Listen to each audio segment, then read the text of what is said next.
is written and directed by Lee Winnell and is about a small family who is attacked by a mysterious creature and has to barricade themselves in a secluded house as the father succumbs to a mysterious and transformative illness. My expectations going into this movie were mixed, to say the least. On the one hand, I think Lee Winnell is a very underrated director. Sure, he made the Saw franchise and the Insidious franchise, which were muddled in terms of quality, but Upgrade, I think, is one of the best action films of the past decade, and The Invisible Man, which kind of restarted this new interest in classic horror monsters, was really good and really disturbing. So on the one hand, this movie had that going for it. But then again, on the other hand, this is a horror movie coming out in January, and if you know anything about films, January is well known for being one of the worst months of the year for film. Especially when it comes to horror movies for some reason, this is well known as the month where complete trash comes out. And especially since I was not impressed by the trailers for this movie in the slightest, I went into this movie not knowing if this was going to be pretty good or absolute trash.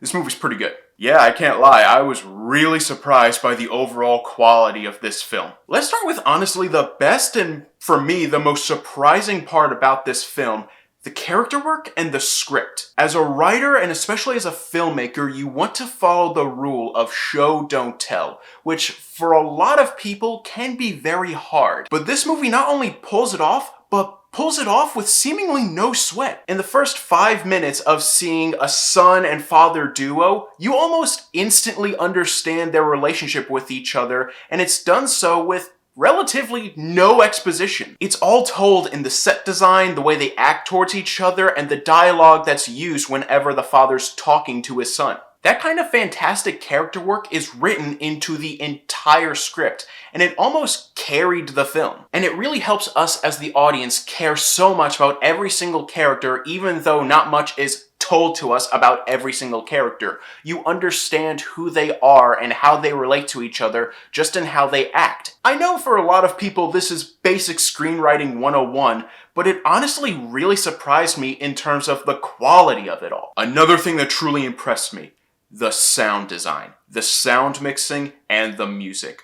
All of which are top-notch in this film. The music in the movie is good, but it's used very sparingly. Most of this movie's tension relies on what you hear in the background, and considering the fact that most of this movie takes place in the woods, you become instantly laser-focused on every single creak, every single twig breaking, and every single rustle of a bush. Again, going back to that first 5 minutes of the film, it is so unnecessarily tense thanks to the sound design, and I absolutely loved it. But that sort of tense sound mixing follows even when the family goes into this secluded house, and you become suspicious of every single floor creak that you hear. In terms of horror movie sound mixing, it is phenomenal. And even though, again, I was really surprised by the high quality of the writing and the sound design, I'm pretty sure the thing that most people are going to come out of this movie with is a true appreciation for the practical effects, the makeup, and the transformation sequences. When the father in this film undergoes the transformation from human into werewolf, you feel the agonizing psychological and physical pain that he must be going through right now. Not only does the makeup used on him look extremely brutal and painful, but as you see the mental change that's also going through his head, you completely empathize with just how isolated and fearful he must be. You see the colors change around him, you see just how distorted his family's faces look, and you even see the audible barrier between him and his family as he loses his speech and he no longer understands what they're saying. It's heartbreaking, it's brutal, it's painful, it's body horror at its finest. So did this movie impress me with a lot of its qualities? Absolutely. Is it great?